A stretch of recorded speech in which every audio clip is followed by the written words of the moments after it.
She was 22 years old when they hanged her, and even then, in the final moments of her life, she showed no remorse. She had been called the most beautiful woman in Nazi Germany, and also the most sadistic.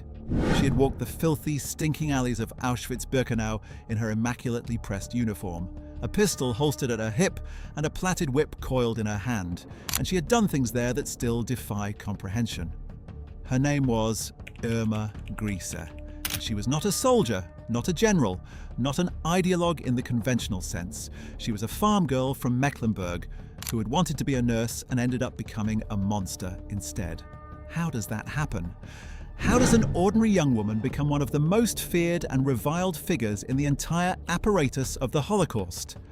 In this video, we are going to find out. We are going to trace Irma Grese's life from her earliest years through her descent into the SS guard system, her crimes at Ravensbrück, Auschwitz, and Bergen-Belsen, the post-war trial that captured the attention of the entire world, and finally, the execution that made her the youngest woman to be put to death by the British government in the 20th century. This is the horrifying story of Irma Grese. Irma Ida Ilse Grese was born on October 7, 1923 in the small village of Recken in the Mecklenburg region of northeastern Germany. Her family was not wealthy. Her father, Alfred Grese, was a farm labourer, a quiet and deeply conservative man who harboured modest ambitions and no great political passions at the outset of his daughter's childhood. Her mother, Berta Grese, had a more turbulent history. When Irma was only 13 years old, Berta swallowed acid and died. A suicide that shattered the household in ways that were never quite healed. Alfred Grese struggled to keep the family together after his wife's death. He was a stern disciplinarian, deeply critical of the Nazi Party in its early years, which put him at odds with much of the social pressure building around rural Germany through the 1930s. He disapproved so strongly of Irma's later involvement with the SS that he reportedly disowned her, a fact that her defense attorneys would later try to use on her behalf to argue that she had been pulled into the system against the wishes of a conscientious parent. Whether that argument held any truth or was simply a convenient legal construction is something we will examine later. For now, it is enough to understand that Grese came from a background of poverty, family trauma, and the desperate social conditions that made the Nazi state's promises of structure, meaning, and purpose so seductive to many young Germans in that era. Her formal schooling ended when she was 14 years old, which was not uncommon for girls from rural working-class families in the 1930s. She joined the League of German Girls, the Bund Deutscher Mädel, which was the female branch of the Hitler Youth. The organization was designed precisely to capture young women at that impressionable age and mold them into loyal servants of the National Socialist state. Through the League, girls were taught that their purpose was to serve the Reich, to be strong, obedient, and racially aware. Irma Grese proved an enthusiastic participant. After leaving school, she worked briefly on a farm, and then attempted to train as a nurse, applying at several hospitals and medical institutions. These applications were rejected, possibly on the grounds of the mandatory medical examinations that screened for perceived ideological reliability or health fitness, and possibly simply because there were no open positions. The rejections stung. She applied at a dairy farm and worked there for a period, but the work offered no status, no uniform, no sense of belonging to something larger than herself. In 1941, when Grese was 17 years old, she made the decision that would define the rest of her brief life. She applied to work as a guard in the SS Gefolge, the female auxiliary service of the SS. The SS did not formally allow women to become full members, but they recruited women as Aufseherinnen, female guards, to manage the female prisoner populations in the concentration camps, since male SS guards were not permitted to directly supervise female prisoners. These women were civilians, technically, employed by the SS as contract workers. They received basic training at Ravensbrück, the largest women's concentration camp in the Nazi system, located about 50 miles north of Berlin. It is important to understand the nature of that recruitment and training process, because it helps explain, without excusing, how ordinary young women were converted into instruments of mass terror. They were told that the prisoners were enemies of the state, subhuman criminals and racial threats, and they were placed in an environment that normalized cruelty at every level of daily interaction. The guards who showed the most ferocity were praised. The guards who showed hesitation or sympathy were threatened with being sent to the front. The system was engineered to produce monsters, and in Irma Grese it found one of its most enthusiastic products. Grese began her service at Ravensbrück in 1942, and she took to the work with a speed that alarmed even some of her colleagues. Ravensbrück held tens of thousands of women at its peak, many of them Jewish but also political prisoners, Roma women, Soviet prisoners of war, Jehovah's Witnesses, and women accused of criminal offences under Nazi law. The conditions were deliberately designed to be brutal. Prisoners were malnourished, overworked, routinely beaten, and subjected to medical experiments without their consent. The guards at Ravensbrück had wide latitude to punish prisoners however they saw fit, and the system rewarded those who displayed the most merciless efficiency. Grese demonstrated such eagerness and ruthlessness during her initial posting that she was noticed by senior SS officers and identified as a particularly promising candidate for greater responsibility. She was promoted rapidly. By 1943, still only 19 years old, she had been transferred to Auschwitz-Birkenau, the largest and most lethal killing complex in the entire Nazi camp system. Auschwitz-Birkenau in 1943 was the epicenter of the Holocaust. By that point in the war, the systematic extermination of European Jews was in full operation. The gas chambers at Birkenau were processing thousands of people per day. The camp complex covered miles of Polish countryside and held hundreds of thousands of prisoners in conditions of almost inconceivable misery. Disease was rampant, starvation was institutional policy. Violence was woven into the texture of every day. It was into this world that the 19-year-old Irma Grese arrived, not as a victim, but as a guard with authority over the lives of thousands of Jewish women. She was assigned to the women's section of Birkenau, and it was there that the full dimensions of her cruelty first became visible to the historical record. Survivors who testified about Grese at her post-war trial described a consistent and deeply disturbing pattern of behavior that went far beyond the institutional brutality of the camp system itself. She was not simply enforcing SS rules.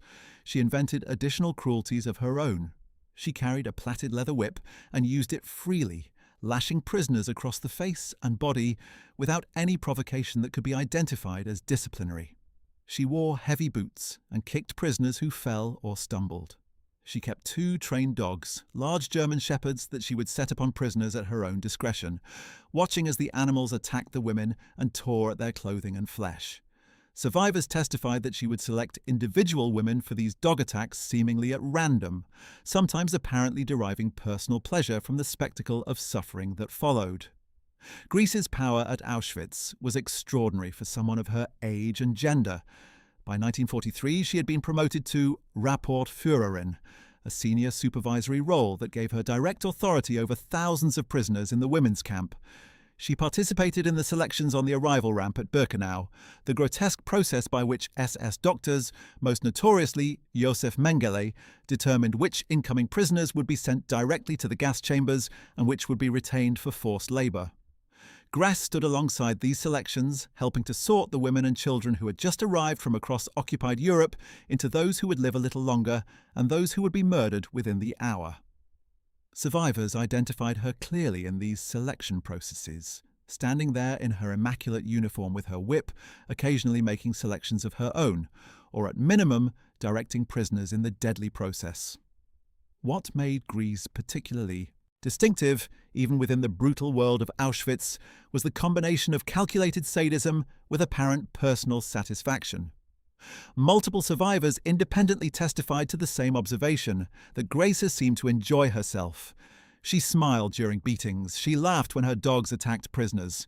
She chose victims for punishment in ways that seemed less about enforcing discipline than about the pleasure of exercising absolute power over helpless human beings.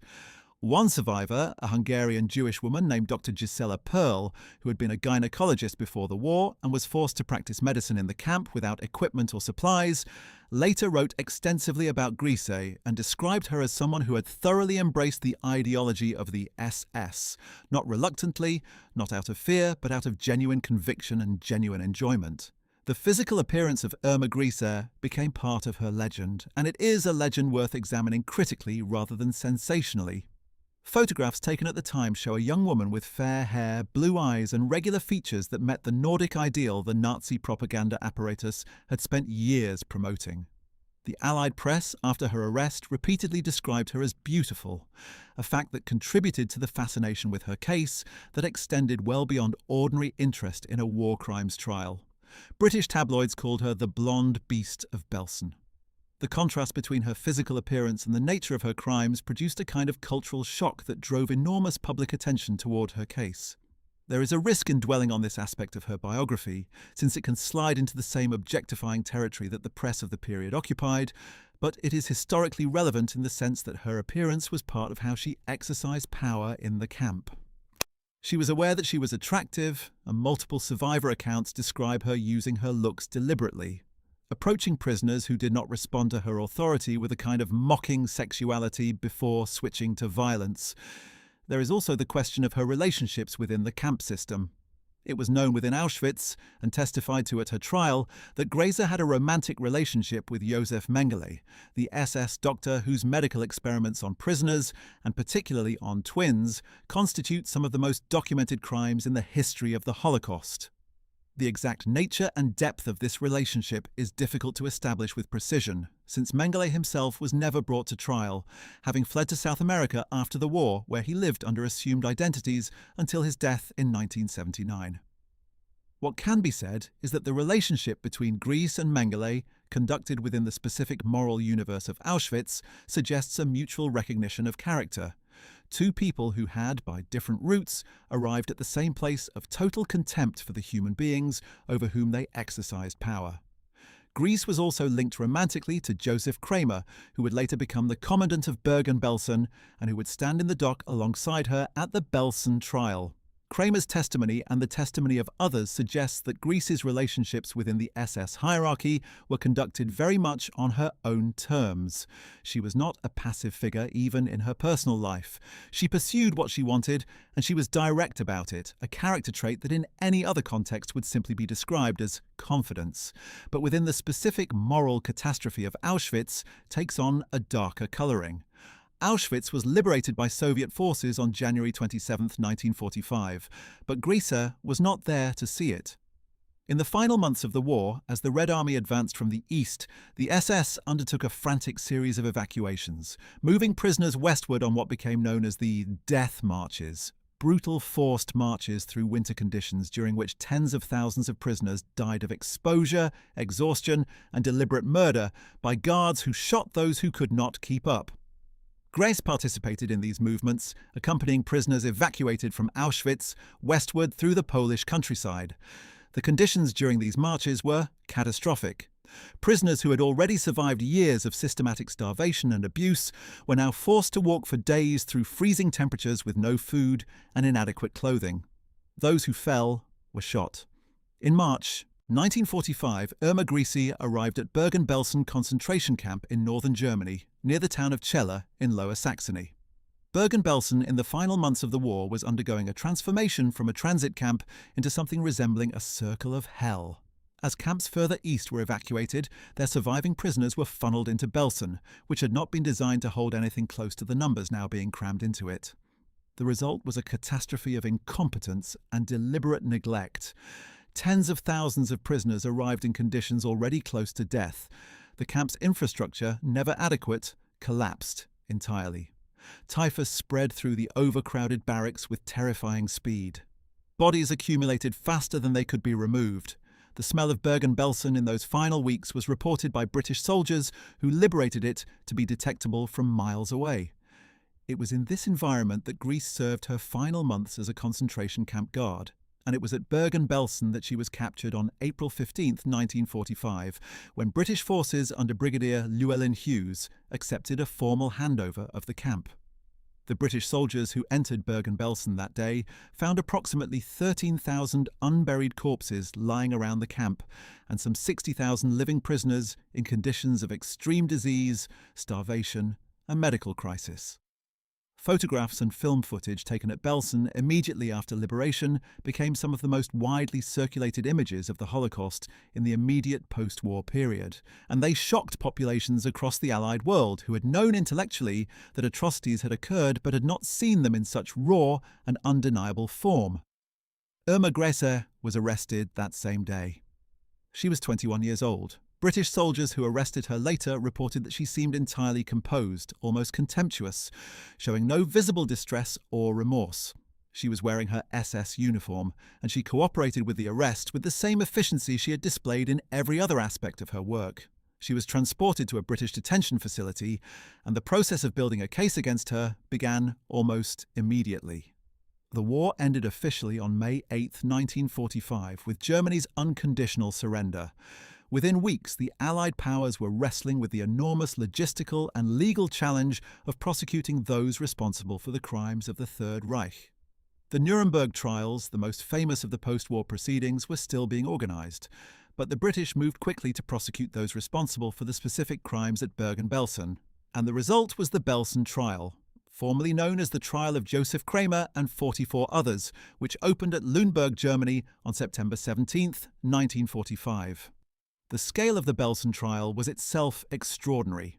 45 defendants stood in the dock, including Grese, Kramer, and 43 others, both male and female, who had served at either Belsen or Auschwitz, or both.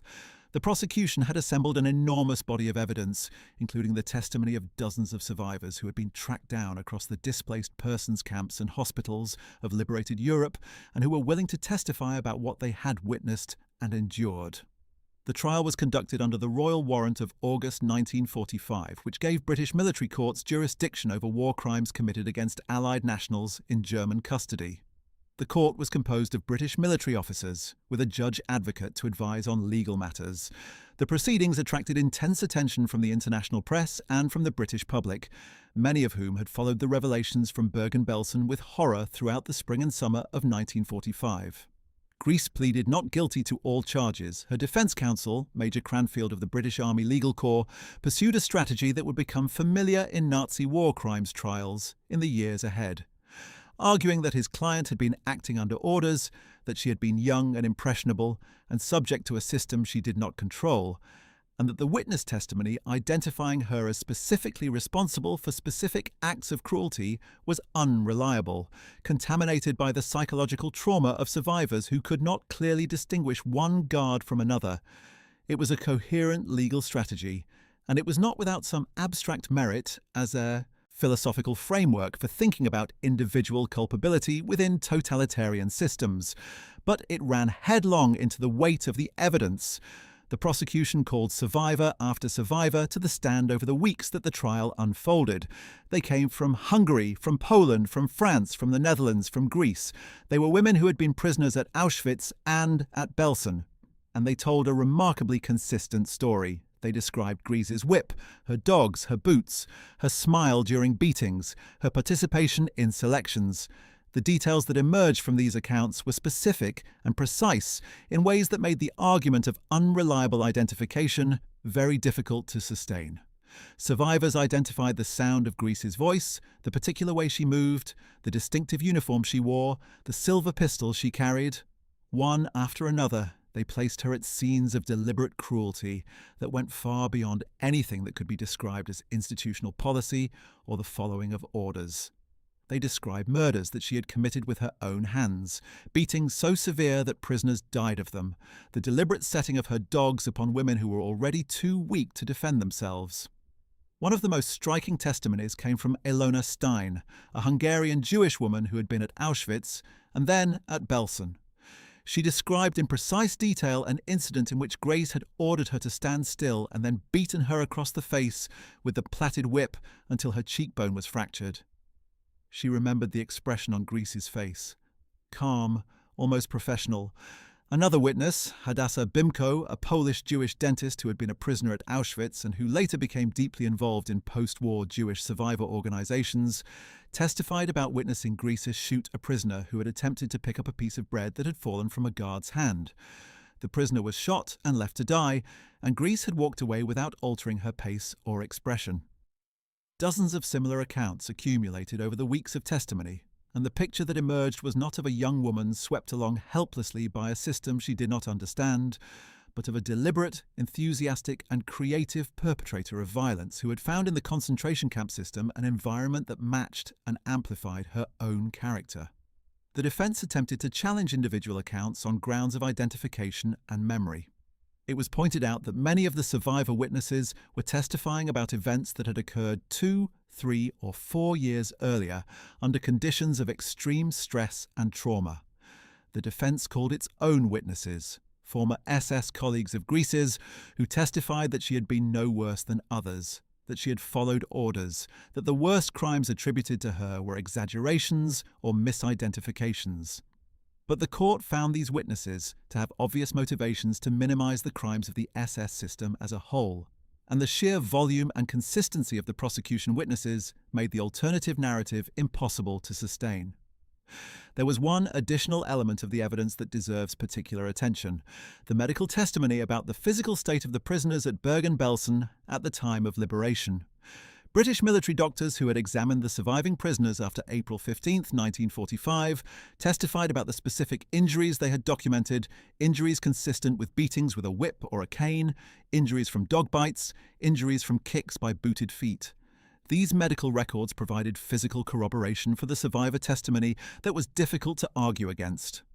The court heard from doctors who had quite literally catalogued the damage to the bodies of the women who had survived, and that catalogue pointed clearly to the systematic and sustained nature of the violence that had been inflicted upon them. One aspect of Grese's crimes that received particular attention, both during the trial and in subsequent historical analysis, was the allegation that she had been involved in the selection of women prisoners for unnecessary and painful surgical operations. This charge was connected to the testimony of Dr. Gisela Paul, who had been forced to work as a medical prisoner at Auschwitz, and who described witnessing Grese participate in the process by which women with particularly severe wounds or injuries from the camp system were selected not for treatment, but for experiments or for death. The specific allegation was that Grese had taken a personal interest in selecting women for operations performed without anesthesia, operations that served no medical purpose and were conducted essentially as a form of organized torture. This charge was among the most disturbing elements of the case, and while the evidentiary basis was somewhat more complex than some of the straightforward assault charges, the court took it seriously. It is worth pausing at this point to think about what the Belsen trial represented in the broader landscape of post-war justice. The Nuremberg trials, which were running simultaneously, were focused on the highest levels of Nazi leadership, the architects and policymakers of the Third Reich. The Belsen trial was doing something different. It was attempting to hold accountable the individuals who had actually implemented the policy at the ground level, the guards and commandants who had translated the abstract language of racial extermination into the daily reality of the camp. This was, in many ways, a harder legal and moral task. It was relatively straightforward to demonstrate that Hermann Göring had been involved in the planning and execution of the Holocaust. It was more legally complex to prosecute a 21-year-old female guard, even one against whom the evidence was overwhelmingly damning, because the nature of her crimes required the court to determine what she had done as an individual rather than simply what her organization had done as a system. The Belsen trial also represented the first major public exposure for a wide British and international audience of the specific human reality of the concentration camp system. The testimony of the survivors, which was widely reported in newspapers across Britain and beyond, brought the daily texture of life and death in these camps into the consciousness of ordinary readers in a way that the more abstract proceedings at Nuremberg did not. People read about Irma Grese's whip and her dogs and her boots, and they understood in visceral terms what the Holocaust had actually meant for its victims. Grese gave her own testimony. She took the stand and was questioned by both the prosecution and the defense. Her testimony was notable for what it admitted and what it denied. She acknowledged that she had carried a whip and that she had used it on prisoners. She denied that she had ever shot a prisoner, denied that she had set her dogs upon prisoners deliberately, and denied that she had been involved in selections for the gas chambers. She claimed that her use of the whip had been consistent with SS regulations and had been in response to prisoner behavior that required correction. She was calm on the stand, composed and apparently without any visible remorse, answering questions with a directness that many observers found deeply unsettling, given the nature of the charges against her.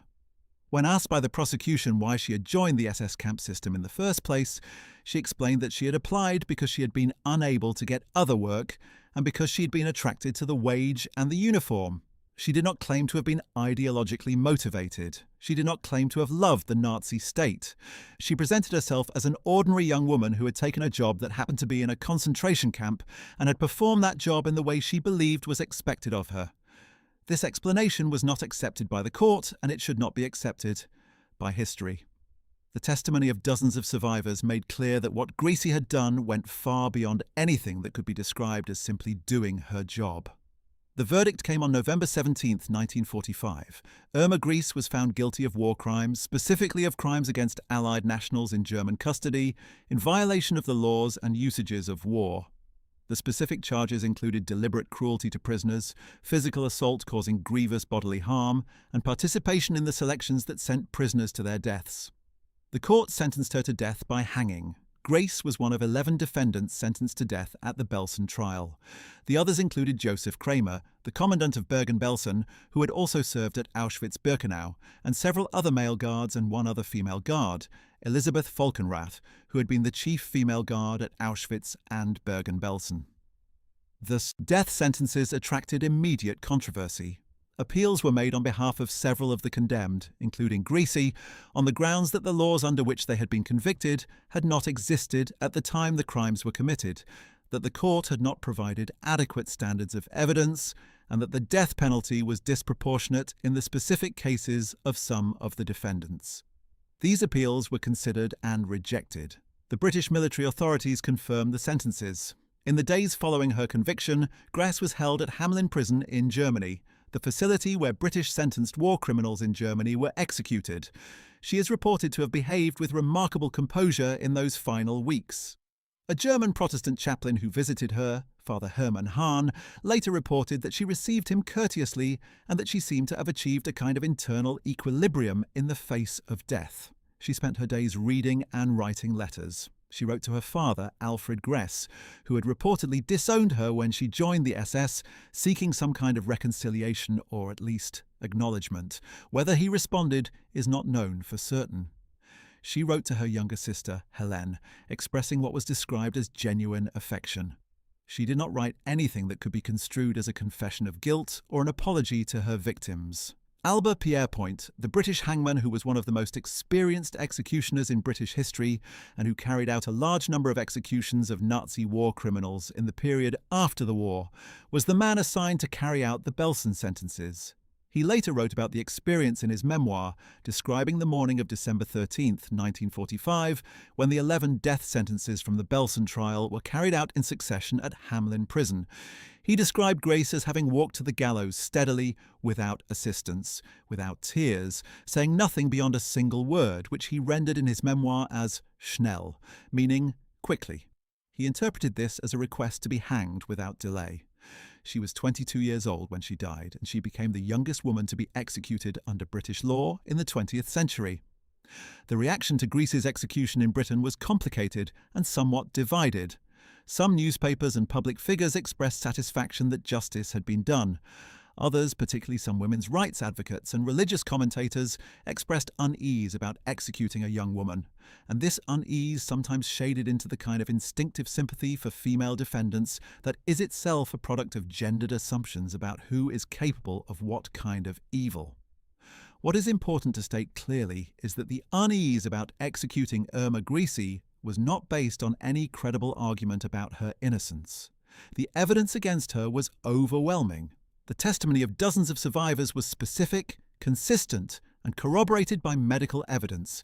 She had committed the crimes of which she was convicted. The unease, such as it was, came from a place of cultural discomfort with the idea of a young woman being capable of such acts, and this discomfort is itself worth examining because it reflects a tendency to see female perpetrators as somehow inherently less culpable than male perpetrators, a tendency that history, and particularly the history of the Holocaust, does not support. The story of Irma Grese does not end with her execution because her case has continued to be examined, debated, and analysed in the decades since. She has become something of a case study in what historians and psychologists sometimes call the problem of ordinary evil, the question of how apparently normal human beings come to participate in acts of extreme cruelty. Hannah Arendt's famous concept of the banality of evil, developed in her coverage of the Eichmann trial in the 1960s, is sometimes invoked in discussions of Grese, though with some important caveats. Arendt was writing about bureaucratic functionaries who processed the Holocaust at a remove from its physical reality. Grese was not at a remove. She was there in the mud of Auschwitz-Birkenau, personally administering cruelty with her own hands. Her case represents not the banality of evil, but something closer to its enthusiasm, its almost aesthetic quality, the sense conveyed by survivor testimony that Grese had found in the camp system not merely employment, but a vocation that matched something in her character. Christopher Browning's influential study of ordinary perpetrators, based on his examination of Reserve Police Battalion 101, and later extended to consider the broader question of how the Holocaust was carried out by people who were not monsters in the conventional sense of the word, is perhaps more applicable to Grese's case than Arendt's framework. Browning's argument is not that the perpetrators were inherently different from other human beings, but that the combination of social pressure, institutional culture, ideological conditioning, and the specific structure of the Nazi system created conditions in which ordinary people could be made to do extraordinary evil. Grese entered the SS Guard system at 17, having been raised in a society saturated with Nazi ideology, having lost her mother to suicide at 13, having failed in her attempts to find other employment. She was shaped by those conditions, but Browning would also argue, and this is the crucial point, that being shaped by conditions is not the same as being determined by them. Other women entered the SS Guard system and did not commit the specific acts of which Grese was convicted. The evidence suggests that Grese went further than many of her colleagues, and the question of why requires us to consider her as an individual with her own character and her own choices, not simply as a product of her environment. There have been attempts over the years to construct a psychological profile of Grese based on the available evidence. These attempts face obvious limitations since she left no diary, no substantial memoir, no extended self-analysis of the kind that might allow a more nuanced portrait of her inner life. What we have are the accounts of survivors, the transcript of her trial, the reports of prison chaplains and warders in the weeks before her execution, and whatever can be inferred from the choices she made over the course of her short life. Drawing on all of these sources, a picture emerges of someone who was attracted to power in a very specific and direct sense, who derived satisfaction from the exercise of absolute authority over helpless people, who had found in the concentration camp system an environment in which her desire for dominance could be exercised without constraint. Whether this constitutes a clinical diagnosis of any recognized psychological disorder is not something historians are in a position to say with confidence. What can be said is that the evidence consistently portrays a woman who was not simply following orders, not simply doing what others around her were doing, but who was actively seeking out opportunities to inflict suffering beyond what the system required of her. The broader historical context of female perpetrators in the Holocaust is important here. Grese was not unique. The SS recruited approximately 3,500 women as camp guards over the course of the war. The great majority of these women have never been individually identified or held legally accountable for their actions. Some were undoubtedly more passive instruments of a brutal system. Others, the evidence suggests, were active and creative in their cruelty. The handful who were prosecuted after the war, Grese and Volkenrath at the Belsen trial, Hermine Braunsteiner, who was extradited from the United States to face justice in Germany in 1973 and convicted in 1981 of complicity in murder, Johanna Langefeld, the first female chief guard at Auschwitz who escaped custody in 1946 and was never recaptured, represent only a fraction of those who might have been brought to trial. The relative neglect of female perpetrators in the post-war justice system reflects several things simultaneously. The practical challenge of identifying and locating individuals in the chaos of the immediate post-war period, the tendency of the justice system to focus on high-level decision-makers rather than ground-level implementers, and the specific phenomenon of gendered assumptions about female capability for violence that led investigators and prosecutors to pay less systematic attention to female guards than to their male counterparts. The result is a significant gap in the historical record and in the account of justice that was rendered after the Holocaust. What can be said with certainty is that Irma Grese, for all the cultural fascination her case has generated, was not an exceptional figure in the most important sense. She was exceptional in the intensity and apparent enthusiasm of her cruelty. She was exceptional in the degree to which the evidence against her was documented and preserved. But she was not exceptional in the sense of being a singular aberration in an otherwise clean system. She was a product of a system that produced her and many others like her, a system designed to recruit young people, strip them of normal moral constraints, supply them with authority and ideology, and point them at human beings defined as subhuman. That system produced the Holocaust. Greece was one of its instruments, but she was also more than an instrument. She made choices. At 17, she applied to join the SS Guard system. At Ravensbrück, she chose to be enthusiastic rather than reluctant. At Auschwitz, she chose to go further than the system required, to use her whip and her dogs in ways that served her own apparent pleasure, rather than any operational purpose. These were choices made by a human being, and the weight of those choices does not dissolve into the circumstances that surrounded them. This is perhaps the most important lesson of Irma Grese's case, that structural explanation and individual responsibility are not mutually exclusive. She was shaped by her world, and she chose to shape her world in the most savage way available to her. The trial at Lüneburg in 1945, the verdict of November 17th, and the execution at Hamelin on December 13th were, in their limited way, the response of law to those choices. It was not a complete response.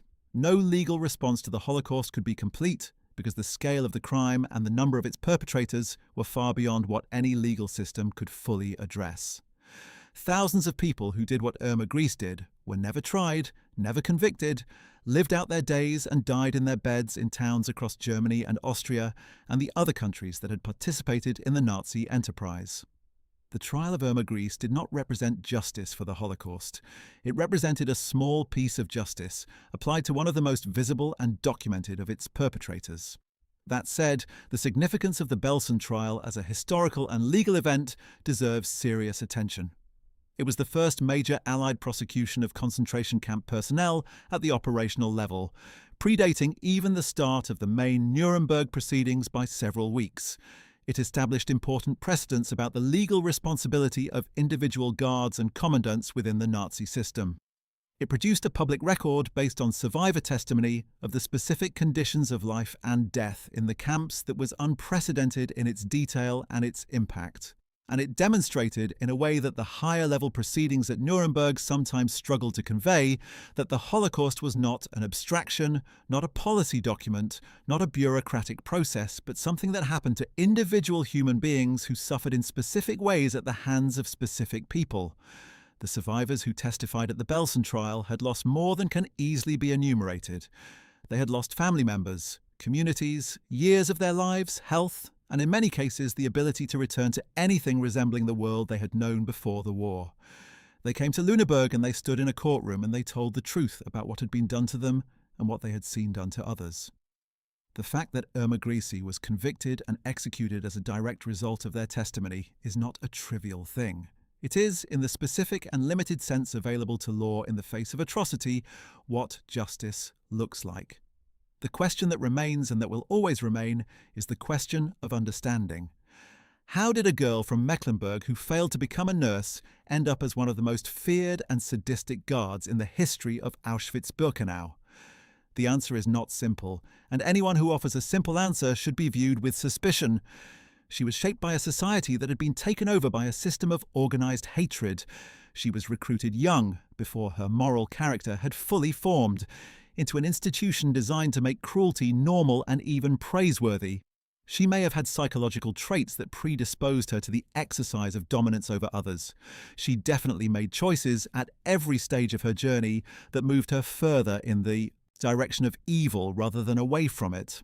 All of these things are true simultaneously, and the historical task is to hold them all in view rather than to collapse them into a single convenient explanation. History, particularly the history of the Holocaust and of those who perpetrated it, has an obligation to be honest about what human beings are capable of, not in order to normalize it, not in order to excuse it, but in order to understand it well enough to recognize the conditions that produce it and to resist them. Irma Grese was capable of extraordinary evil. So, under the right conditions, are others. That is the most disturbing truth her case leaves behind. Let us now turn from the broader questions raised by Grese's case to the specific individuals who shaped the world she entered, the people whose decisions and choices created the environment in which her crimes were possible.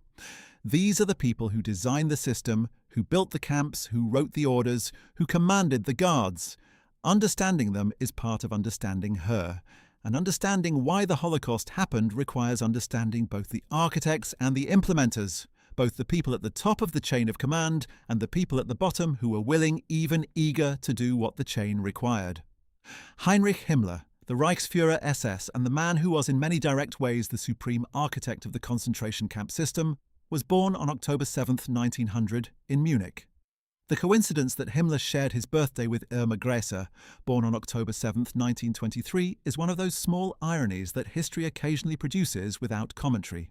Himmler was the son of a Bavarian secondary school teacher with connections to the Bavarian royal family, and he grew up in comfortable middle-class circumstances that could not have been more different from Greece's rural poverty.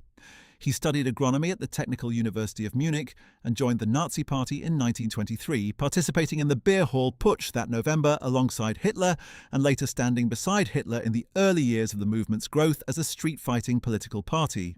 By 1929, Hitler had appointed him head of the SS, then a relatively small personal bodyguard unit. What Himmler did with that position over the next 16 years was to build one of the most powerful and comprehensive instruments of state terror in human history.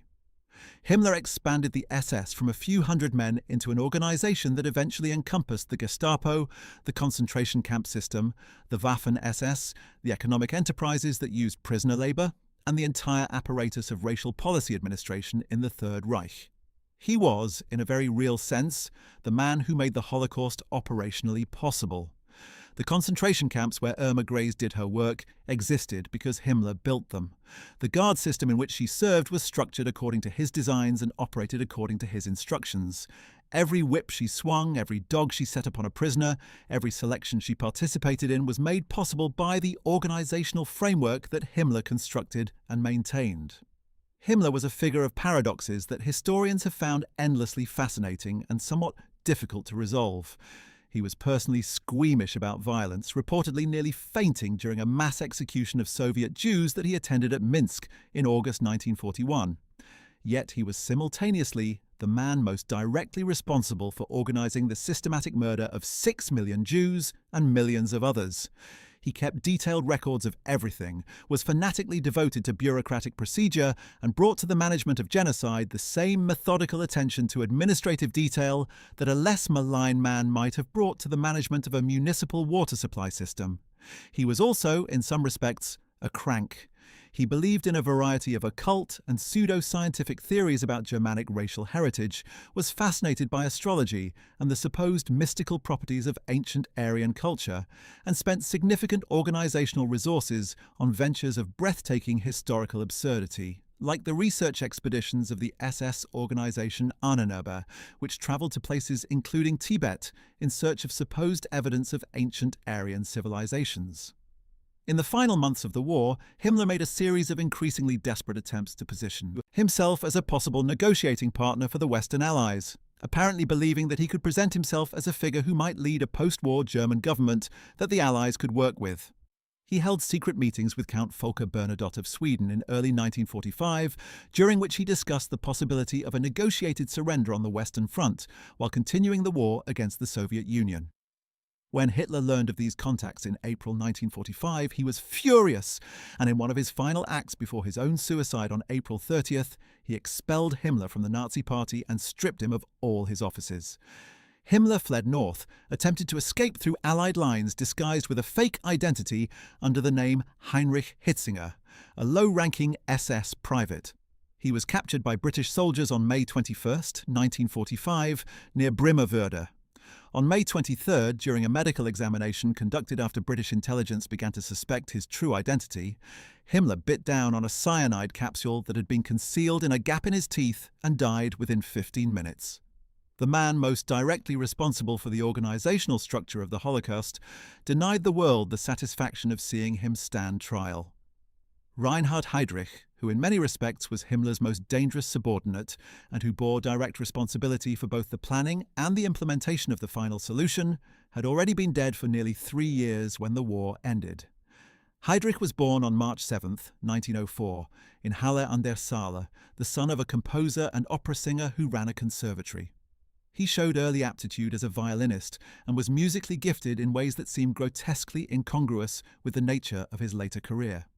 He joined the German Navy in 1922 and served as a naval intelligence officer until 1931, when he was discharged in a manner that has never been fully explained, officially for breach of honor in connection with a romantic relationship. He joined the SS immediately after his naval dismissal, was recognized by Himmler as a man of unusual intelligence and ruthlessness, and rose with extraordinary speed. By 1932, he headed the SS Security Service, the SD. By 1934, he was also running the Gestapo in Prussia. By 1936, he was chief of the security police, combining the SD and the Gestapo under his personal command. He was, in the judgment of many historians, the single most dangerous individual in the entire Nazi apparatus after Hitler himself. Heydrich chaired the Wannsee Conference on January 20, 1942, the meeting at which senior Nazi officials coordinated the administrative details of the final solution, the systematic murder of the entire Jewish population of Europe.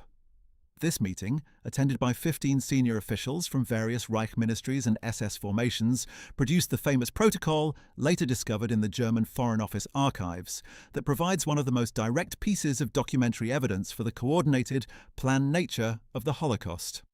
Heydrich used the conference to assert his own primacy in the implementation of the genocide and to resolve various jurisdictional disputes among the agencies involved. He was, in short, the man who organized the machinery of the Holocaust at the highest administrative level. He was also, as it turned out, mortal. On May 27, 1942, Heydrich was driving through Prague in an open car when 2 Czech paratroopers trained by the British Special Operations Executive and dropped into occupied Bohemia for precisely this purpose, ambushed him. A hand grenade exploded beneath his car and shrapnel penetrated his spleen. He survived the initial attack and seemed to be recovering, but developed septicemia from horsehair upholstery that had been driven into his wounds by the explosion. He died on June 4, 1942 in Prague at the age of 38. The Nazi reprisals for his assassination were savage.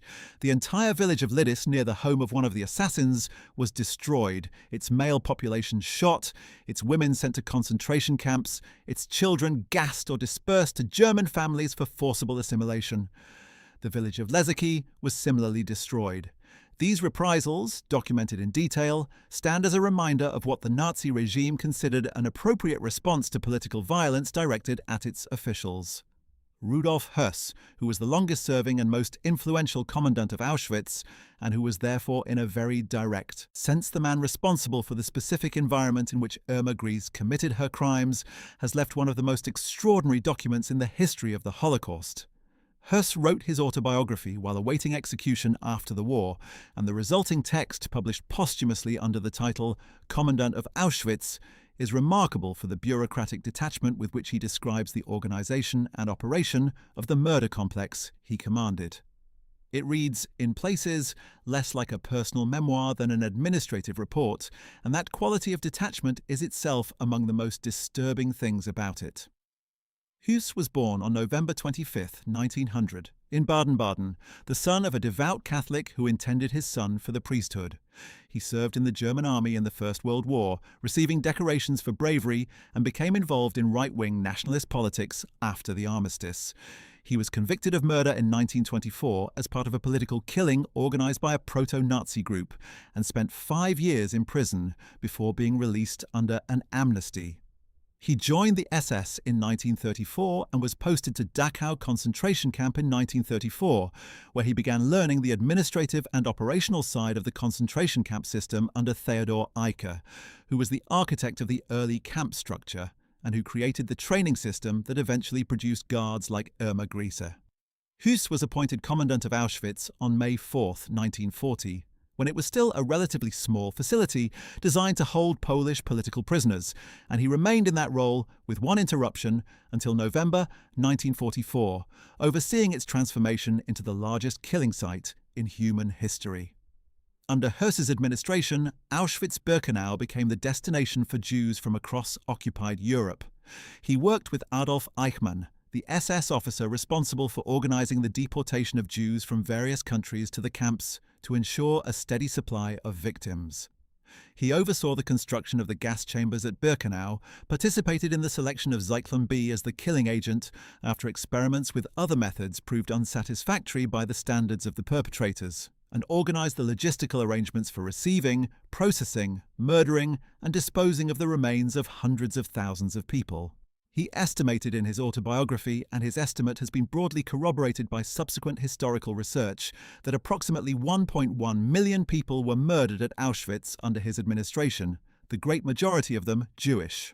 Höss was captured by British forces in March 1946, having been living under a false identity on a farm near Flensburg in northern Germany, working as a farmhand under the name Franz Lang. He was identified through information provided by his wife, who revealed his location under pressure during questioning. He was extradited to Poland, where he stood trial before a Polish court in Warsaw, and was convicted of the murder of more than 300,000 people, which was actually an undercount even at the time. He was sentenced to death and hanged on April 16, 1947, at Auschwitz itself, on a specially constructed gallows at the site of the camp's gas chambers. It was a justice that had a peculiar geographic appropriateness, though no hanging could begin to balance the account of what had been done at that place.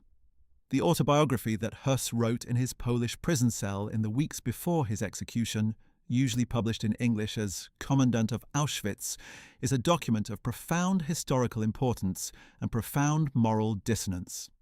In it, he describes the organization of the camp with the precision of a manager reviewing operational procedures. He discusses the challenges of maintaining the gas chambers, the problems of disposing of so many bodies, the administrative difficulties created by the sheer scale of the murder operation, in a tone that is almost entirely devoid of any recognition that he is describing the systematic murder of over 1 million human beings. He also, in passages that seem less calculated and more genuinely reflective, describes moments of what appears to be authentic doubt, instances where the scale of what he was doing seems to have registered in some deeper part of his consciousness as something wrong. But these passages are rare, and they do not change the fundamental character of the document, which is, above all, an account of genocide written by one of its primary architects without any sustained moral engagement with the reality of what he describes. It is in this environment, this world created by Himmler and Heydrich and Höss, that Irma Grese found herself at 19. But to understand Grese's crimes fully, it is also necessary to understand the other women who moved through the same system, both those who shared her methods and those who represent different choices made within the same constraints. Elisabeth Volkenrath was one of the most senior female SS guards in the entire camp system, and she stood alongside Irma Grese in the dock at the Belsen trial. Born on September 5, 1919, in Schönau in Silesia, Volkenrath joined the Female Guard Service in 1941 and served initially at Ravensbrück before being transferred to Auschwitz, where she eventually rose to the position of Oberaufseherin, Chief Female Guard, the highest rank available to women in the camp system. She oversaw Grese and the other female guards, and survivor testimony implicated her in direct physical abuse of prisoners, in selections for the gas chambers, and in systematic cruelty that paralleled Grese's own conduct. Like Grese, she was convicted at the Belsen trial and sentenced to death. She was hanged at Hamelin prison on the same morning as Grese, December 13, 1945, at the age of 26. The contrast between Volkenrath and Grese is instructive in certain respects. Volkenrath was older, more senior, and occupied a position that carried greater formal authority. Her crimes were, in administrative terms, more extensive, since she held supervisory responsibility over the entire female guard apparatus at Auschwitz, which meant that she bore responsibility not only for her own direct acts, but for the conduct of those who served under her command. Grese's crimes were more direct, more personal, more visceral. The distinction is somewhat like the distinction between a commanding general who orders artillery to fire on a civilian town and a soldier who bayonets individual civilians face to face. Both are guilty of serious crimes, but the nature of the guilt is different, even if the legal consequences are the same. Dorothea Binns was another prominent female guard at Ravensbrück who became known for extreme cruelty. Born on March 16, 1920 in Dulstewitz in Mecklenburg, she shared with Grese both her geographic origins and her role within the SS Guard system. She entered the Guard service at Ravensbrück in 1939 and worked there for most of the war, becoming one of the most feared figures in the camp. Survivor testimony described Binns as sadistic in a manner similar to Grese, using a whip on prisoners, participating in beatings, and apparently deriving personal satisfaction from acts of cruelty. She was particularly notorious for her conduct at the camp's punishment bunker, where prisoners sent for disciplinary violations were subjected to especially harsh treatment. Binns was tried by a British military court at the Ravensbrück trial in 1946, convicted of war crimes, and hanged on May 2, 1947, at Hamelin Prison. She was 27 years old. Hermine Braunsteiner, who would eventually achieve the dubious distinction of being the first Nazi war criminal to be extradited from the United States for trial in Germany, offers a particularly striking example of how perpetrators of Holocaust-era crimes could disappear into ordinary life for decades after the war. Braunsteiner was born on July 16, 1919 in Vienna. She joined the Female Guard Service in 1939, served at Ravensbrück, and was then posted to Majdanek extermination camp in occupied Poland, where she served from 1942 to 1944. The crimes attributed to her at Majdanek were extreme. She was accused of personally beating prisoners to death, of stamping on prisoners with her boots, which earned her the nickname Mare, or the stomping mare, among prisoners, and of selecting children for deportation to the gas chambers. After the war, she was tried by an Austrian court in 1949 and convicted, receiving a 3-year sentence that she served and was then released. She emigrated to Canada and later to the United States, settling in Queens, New York, where she married an American construction worker named Russell Ryan and lived for more than 2 decades as an apparently ordinary housewife. She was identified by Nazi hunter Simon Wiesenthal in 1964. After years of investigation and legal proceedings, she was stripped of her American citizenship in 1971 on the grounds that she had concealed her past when applying for naturalization, and she was extradited to Germany in 1973, becoming the first person to be extradited from the United States in connection with Nazi war crimes. She was tried at Dusseldorf in what became one of the longest criminal trials in German legal history, lasting from 1975 to 1981. She was convicted of complicity in the murder of more than 1,000 people and sentenced to life imprisonment. She was released from prison on humanitarian grounds in 1996 due to ill health and died on April 19, 1999 in Bochum. She was 79 years old. The case of Braunsteiner is important in the context of Grese's story because it illustrates how different the post-war fates of female perpetrators could be depending on the accident of when and where they were captured and what documentation existed about their crimes. Grese was captured in the immediate aftermath of liberation, at a camp where the Allied forces had direct access to the surviving prisoner population. The witnesses against her were alive, physically present, and available to testify within months of the crimes. The evidence was fresh and abundant. Braunsteiner escaped into anonymity for nearly 2 decades, during which time witnesses died, documentation was scattered, and the practical challenge of prosecuting her became substantially greater. Justice in her case was eventually achieved, but at an enormous remove in time from the crimes themselves. Johanna Langerfeld represents the case of a perpetrator who escaped justice entirely. Langerfeld was born on March 10, 1900, in Kupferdreh, and entered the Guard service at Lichtenberg concentration camp before the war, becoming one of the original senior female guards at Ravensbrück when it opened in 1939. She served there until 1942, when she was transferred to Auschwitz as the first female Lagerführerin, female camp leader, and then returned to Ravensbrück later that year. She was known among the guards as a somewhat more complex figure than either Grese or Binns. Some survivor testimony described her as cruel, while other accounts suggested that she occasionally showed limited forms of consideration for some prisoners. Whether this ambiguity reflects genuine moral complexity or simply selective behavior designed to provide herself with witnesses in the event of future prosecution is impossible to determine. What is certain is that after the war, Langerfeld was arrested by American forces and held at Eichach prison in Bavaria. In 1946, she escaped from custody under circumstances that have never been fully explained, and that some historians have suggested may have involved help from sympathetic individuals within the prison administration. She was never recaptured. She lived under various assumed identities in Germany until her death in 1974, never facing justice for her actions at Ravensbrück and Auschwitz. Her escape and the failure to recapture her represents one of the more significant failures of the post-war justice process as applied to female camp perpetrators.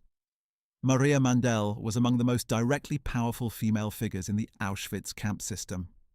Born on January 10, 1912, in Münzkirchen in Austria, she joined the Female Guard Service at Lichtenberg in 1938 and served at Ravensbrück before being appointed Lagerführerin of the women's camp at Auschwitz-Birkenau in October 1942. In this capacity, she held direct supervisory authority over all female guards in the camp, including Irma Grese, and over the entire female prisoner population. She held this position until November 1944, making her one of the longest-serving and most powerful female administrators in the Auschwitz system. Survivor testimony described Mandel as exceptionally cruel, with a particular reputation for participating in selections on the arrival ramp and for ordering mass punishments of the prisoner population. She was also known for an apparent fondness for music, and she was responsible for organising the Auschwitz Women's Orchestra, the prisoner ensemble that played music as columns of prisoners marched to and from their forced labour assignments, and that also played at the entrance to the camp as new arrivals were selected for death or labour.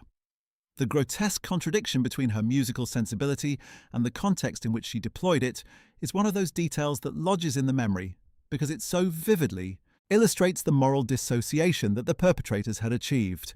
Mandel was captured by American forces in 1945 and extradited to Poland in 1946. She was tried in Krakow at the Auschwitz trial in November 1947 alongside Rudolf Höss and other former Auschwitz personnel. She was convicted and sentenced to death. She was hanged on January 24, 1948, at the Montelupik prison in Krakow at the age of 36. The pattern that emerges from examining the cases of these women together is illuminating.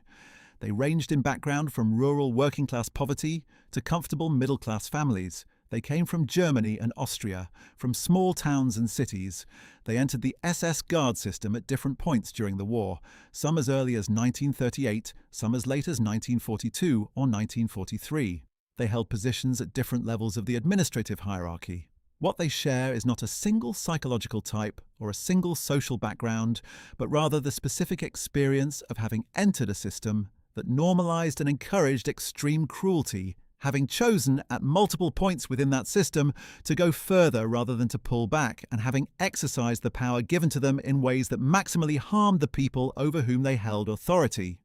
The men who designed and commanded this system were, on the whole, treated more severely by post-war justice than the women who implemented it at the ground level, which is somewhat paradoxical given that the legal principles developed at Nuremberg were intended to establish that following orders did not excuse individual criminal responsibility. Part of the explanation for this paradox lies in simple visibility.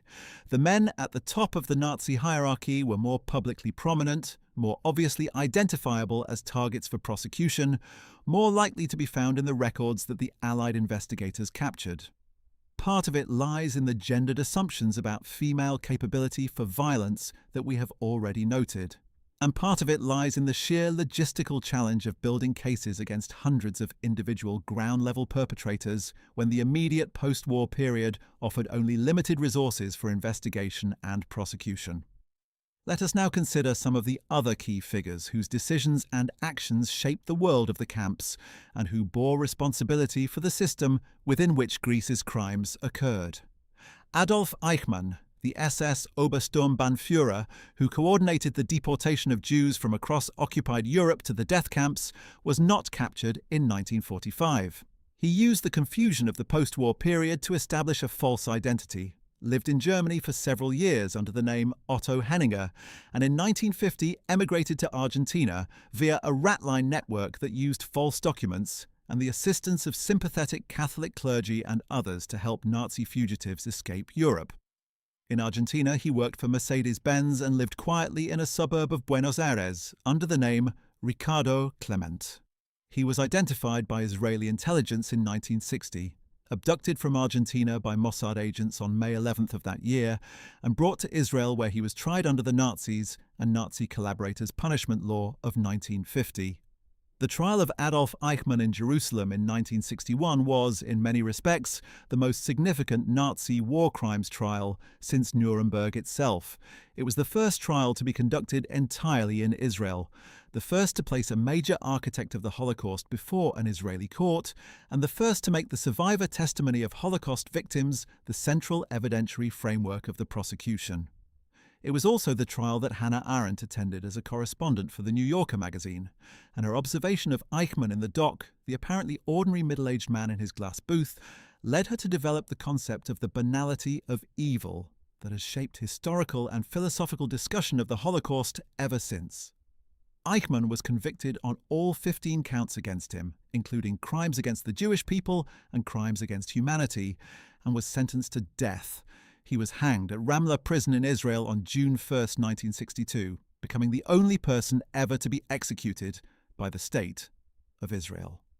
The contrast between Eichmann's fate and Irma Grese's is instructive in several ways. Grese was executed within 7 months of her arrest, in a process that moved with remarkable speed by the standards of complex legal proceedings. Eichmann lived for 15 years after the war ended before facing justice, and even then required one of the most dramatic intelligence operations in history to bring him to trial. The contrast reflects the different positions the two occupied within the Nazi system. Grese was a visible, documented ground-level perpetrator who was captured with witnesses still alive and available. Eichmann was a bureaucratic functionary whose role had been largely invisible to the prisoners whose murder he organized and who was able to disappear into the anonymous mass of defeated Germans in the immediate post-war chaos. Josef Mengele, the SS physician at Auschwitz with whom Irma Grese was linked romantically, represents the most notorious case of a major perpetrator who was never brought to trial. Mengele was born on March 16, 1911, in Günzburg in Bavaria, the son of a successful farm machinery manufacturer. He earned both a doctorate in physical anthropology and a medical degree before the war, and was considered an academically promising young physician when he joined the SS. He arrived at Auschwitz on May 30, 1943, and served there until January 1945, the most active phase of the camp's operation as an extermination centre. His role at Auschwitz included participation in the selections on the ramp, in which prisoners arriving from across Europe were sorted into those who would be used for forced labour and those who would be gassed immediately. He approached this task with an apparently casual enthusiasm that survivors found deeply disturbing. He was known for whistling operatic arias while making selections and for treating the process as a social occasion rather than a matter of life and death. But Mengele's greatest notoriety comes from his medical experiments on prisoners, particularly on twins and on people with unusual physical characteristics. He was interested in questions of racial heredity and genetic variation, and he used the unlimited supply of human subjects available to him at Auschwitz to conduct experiments that would never have been permitted in any normal medical or scientific context. These experiments included deliberate infection with disease agents, injection of dyes into the eyes of subjects in attempts to change their colour, surgical procedures conducted without anesthesia, and deliberate killing of subjects to allow comparative post-mortem examination. The number of people killed as a result of his experiments cannot be established with precision, but it runs into the hundreds at minimum, and his experiments destroyed the health of many more survivors who carried the physical consequences for the rest of their lives. He also selected prisoners for the gas chambers on the ramp alongside the SS physicians who shared his duties, contributing directly to the deaths of a far larger number of people than those he experimented upon directly. When the Soviet army began its advance on Auschwitz in January 1945, Mengele fled westward, initially remaining within the German military system and eventually surrendering to American forces at the end of the war. He was captured and held, but the Americans had not yet identified him as the Auschwitz physician, whose name would subsequently become synonymous with medical atrocity, and he was released from custody in 1945. He spent several years in Germany before using the same rat-line network that Eichmann and others had used to emigrate to South America, arriving in Argentina in 1949. He lived there for about a decade before moving to Paraguay and then to Brazil, where he died on February 7th, 1979, drowning in the sea off the resort town of Bertioga during a swim, apparently having suffered a stroke. He was 67 years old. His remains were identified by DNA testing in 1985, after a Brazilian farmer revealed that a man he knew as Wolfgang Gerhard had been buried in Embu das Artes. For the survivors who had lived with the consequences of his experiments for their entire lives, his death without trial represented a failure of justice that could never be fully repaired. The network that helped Mengele, Eichmann and others escape justice has been the subject of extensive historical investigation. The so-called rat lines were routes and organizational networks that helped Nazi fugitives escape Europe in the years immediately after the war.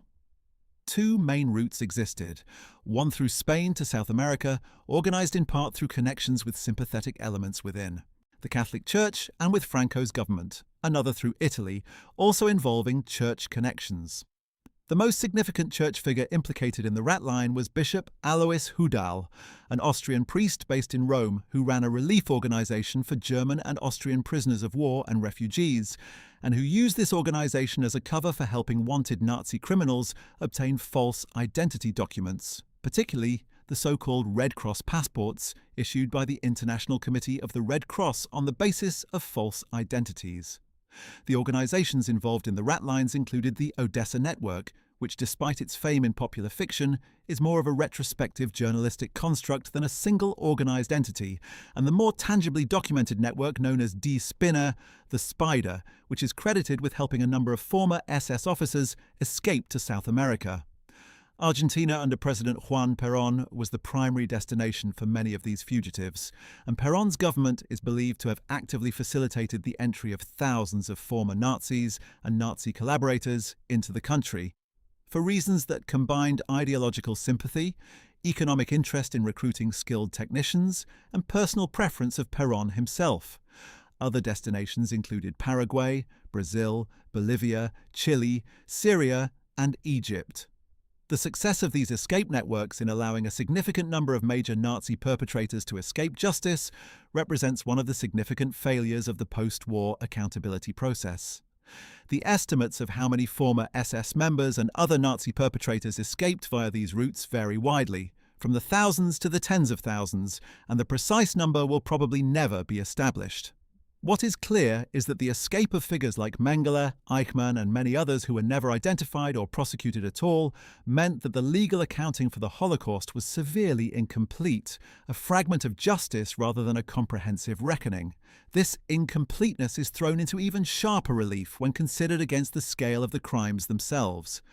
The Holocaust, as documented by post-war scholarship and investigation, involved the murder of approximately 6 million Jewish people, as well as millions of others, including approximately 2 million ethnic Poles, hundreds of thousands of Soviet prisoners of war, hundreds of thousands of Roma, tens of thousands of disabled people killed in the T4 euthanasia program that preceded the mass murder of Jews, thousands of homosexual men, and thousands of Jehovah's Witnesses and others persecuted on religious grounds. The total number of people who participated in the implementation of these murders at some level, from the senior bureaucrats who made policy to the ground-level guards and shooters who carried out individual killings, has been estimated in the hundreds of thousands. The number actually prosecuted and convicted was a small fraction of that. The Nuremberg trials, in their various iterations, produced a total of 161 convictions, including 37 death sentences, of which 24 were carried out. The subsequent Dachau trials and other Allied military tribunals, along with the denazification proceedings conducted in all 4 occupation zones of Germany, processed hundreds of thousands of cases, but the outcomes of these proceedings varied enormously in their rigor and their results. Many people convicted by denazification courts of serious involvement in the Nazi system were released within a few years and went on to occupy respectable positions in the new Federal Republic of Germany. The pursuit of Nazi criminals by the West German justice system was inconsistent and politically complicated for decades after the war, hampered by the unwillingness of many West German officials and lawyers who had themselves served in the Nazi system to pursue their former colleagues, and by the cultural desire of the West German population to move forward rather than to look backward at what had been done in Germany's name. This is the broader context within which the execution of Irma Grese must be understood. She was among the small minority of perpetrators who faced immediate and decisive legal consequences for their actions. The speed and finality of the justice applied to her stands in contrast to the long survival without accountability of people like Mengele and to the comfortable post-war lives enjoyed by many other perpetrators who were never identified or prosecuted. The fact that she was young, female, and comparatively low in the organizational hierarchy of the Holocaust does not diminish the severity of her crimes. But it is worth noting that the application of justice in her case, while fully warranted, was itself shaped by contingent factors, by where she happened to be at the moment of liberation, by the survival and accessibility of witnesses, by the speed with which the British authorities organised the Belsen trial, that had less to do with the absolute severity of her crimes than with the specific circumstances that surrounded them. The German legal system's pursuit of Nazi war criminals after the immediate post-war period is a complicated and not particularly glorious story. The Federal Republic established a central office of the state justice administrations for the investigation of National Socialist crimes in Ludwigsburg in 1958, over 13 years after the war ended. This office, known by its German initials as the ZSL, coordinated investigations into Nazi crimes across all the West German state jurisdictions and eventually opened thousands of investigations. But the rate of actual prosecutions and convictions remained frustratingly low in proportion to the documented scale of the crimes. Many investigations were dropped because witnesses had died or could not be located, because the physical evidence had been destroyed, because the suspects had died, or because courts were reluctant to convict on the basis of what they considered insufficient evidence after the passage of so many years. The most notable failure of the West German justice system in this period was probably the statute of limitations issue. Under West German law, as it existed in the immediate post-war decades, ordinary murder charges were subject to a 20-year statute of limitations. This meant that by 1965, most murders committed during the Nazi period would have been legally time-barred from prosecution. The Bundestag debated this issue intensely in the mid-1960s and ultimately suspended the statute of limitations for murder in 1965, before abolishing it entirely for murder in 1979.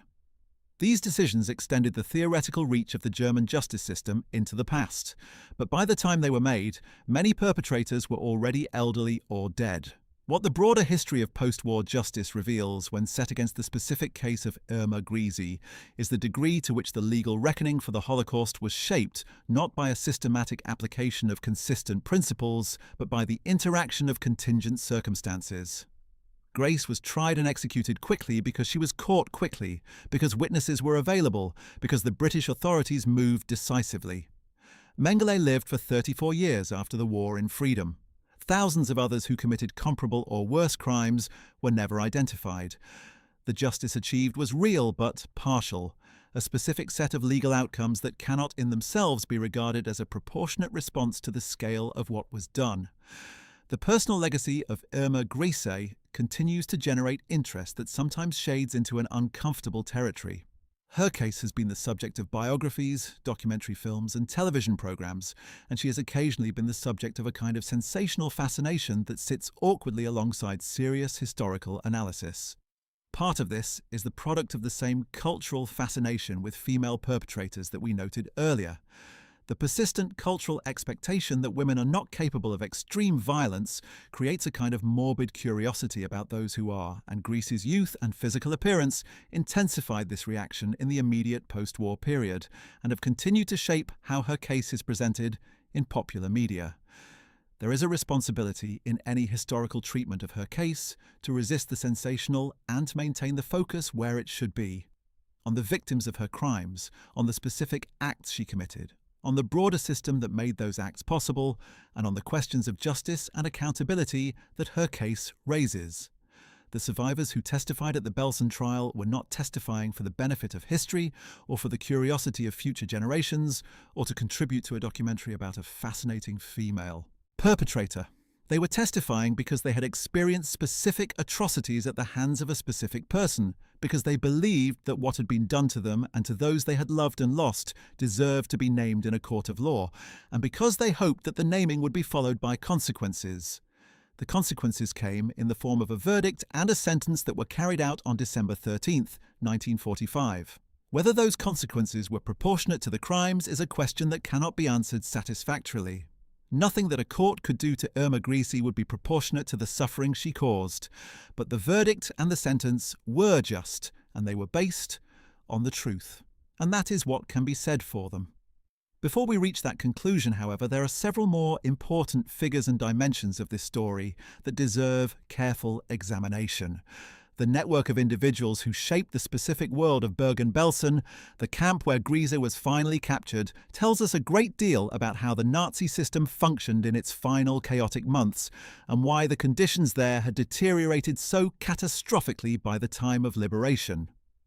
Josef Kramer, who was the commandant of Bergen-Belsen at the time of liberation and who stood alongside Grese in the dock at the Belsen trial, had a career trajectory that traced the arc of the entire camp system from its origins to its collapse. Born on November 10, 1906 in Munich, Kramer joined the Nazi Party in 1931 and the SS in 1932. He began his concentration camp career as a guard at Dachau in 1934 and subsequently served in administrative roles at Sachsenhausen, Mauthausen and Auschwitz, where he served as adjutant to Rudolf Höss. In 1944, he became commandant of Auschwitz II, the Birkenau extermination facility, directly overseeing the murder process at its most intensive period. He then moved to Bergen-Belsen as commandant in December 1944, arriving just as the camp was being overwhelmed by the influx of prisoners evacuated from the east. Kramer's conduct at Bergen-Belsen has been analysed extensively, both by historians and by the military court that convicted him. The prosecution argued that he had the authority to improve conditions in the camp and had chosen not to use it. The defense argued that he had repeatedly reported the deteriorating situation to his superiors and had been given neither the resources nor the instructions needed to address it. The truth, as the court ultimately found, was somewhere between these positions, but substantially closer to the prosecution's case. Kramer did make some requests for additional food and medical supplies. He also, the evidence showed, continued to maintain the disciplinary structure of the camp, continued to direct guards, including Grese, in the enforcement regime that characterized SS-run facilities, and failed to take actions that were within his authority to improve the conditions of the dying prisoners around him. He was convicted and hanged at Hamelin on December 13, 1945, alongside Grese and the other condemned defendants. The British Army captain who accepted the handover of Bergen-Belsen, Derek Sington, was one of the first Allied officers to enter the camp after its surrender. He later wrote about the experience in his memoir, Belsen Uncovered, published in 1946. His account describes the moment of crossing the camp perimeter as one of the most disorienting experiences of his military career.